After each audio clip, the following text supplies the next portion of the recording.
Jeffrey says that he can't sleep, but we know exactly why he can't sleep. It's 3 AM and he's still on his computer. He's getting all that blue light just bursting through his eyeballs, overstimulating himself with media, porn, video games, still eating junk food at this time. Go to bed, Jeffrey. He says he's a night owl, but he hasn't even tried going to sleep early.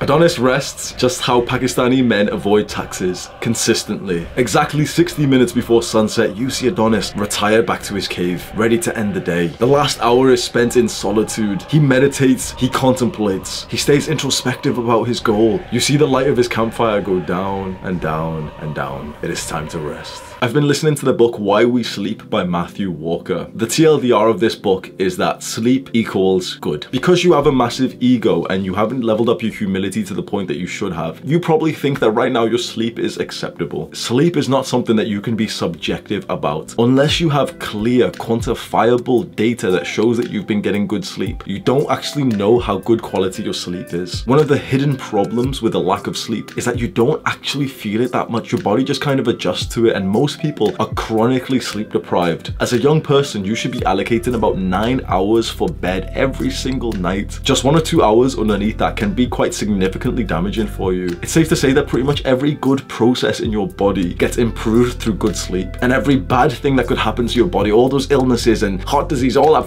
sciencey bullshit, is more likely to happen if you got bad sleep. Your willpower, your ability to defy the Jeffrey brain inside of you, all of that is actually so heavily influenced by your sleep. It's so worth it for you to consider sleep the priority, to structure your entire day to make sure that you can get a good night of rest. We live in a weird culture where people overlook their health because they think it gives them an advantage. But more and more research is showing us that when you improve your health, everything, every other part of your life improves, including the shit that guys are so obsessed about: making money, attracting girls, everything that you want, because we know you're a horny motherfucker. You want women, sleep more, you will look more attractive, you'll build more muscle, you'll improve your levels of testosterone. You want to make more money, sleep more. Your brain will just process better. You'll stop being a weak little bitch. You'll stop procrastinating if you sleep more. People say I don't have time to sleep. That's bullshit. You don't have time not to sleep. Sleep and meditation are like two meta skills that improve everything else in your life. They are incredibly high ROI. The number one best thing that you can do for your sleep is routine. Go to sleep at the same time every single night, wake up at the same time every single morning. And I know that sounds kind of unrealistic, and of course there's going to be days where you have to stay up later. Of course there's going to be days where you have to wake up earlier or later. But try to just set that in stone. Go to sleep at the same time every single night, wake up at the same time every single morning. Recently I've been experimenting with going to bed very, very early. I get into bed at 6 PM. I read for about an hour and a half, and 7:30 I'm out. I wake up at about 5:30. That's very extreme and it won't work for many people, but it does seem to be quite nice for me. I've always known, like, I get tired at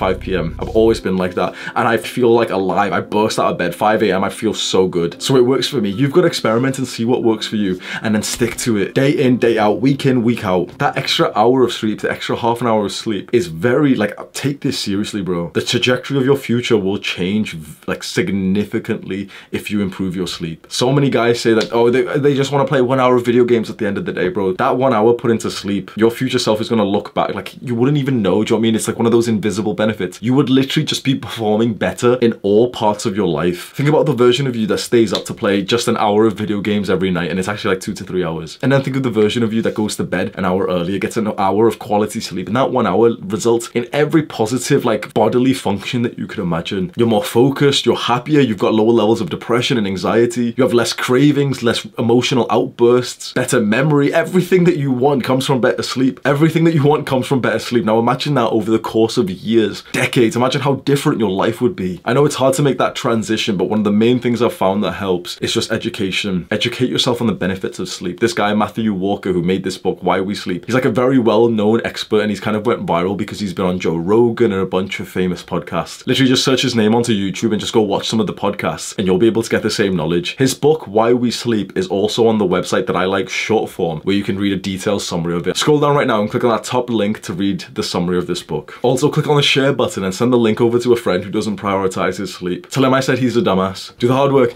especially when you don't feel like it. Mwah.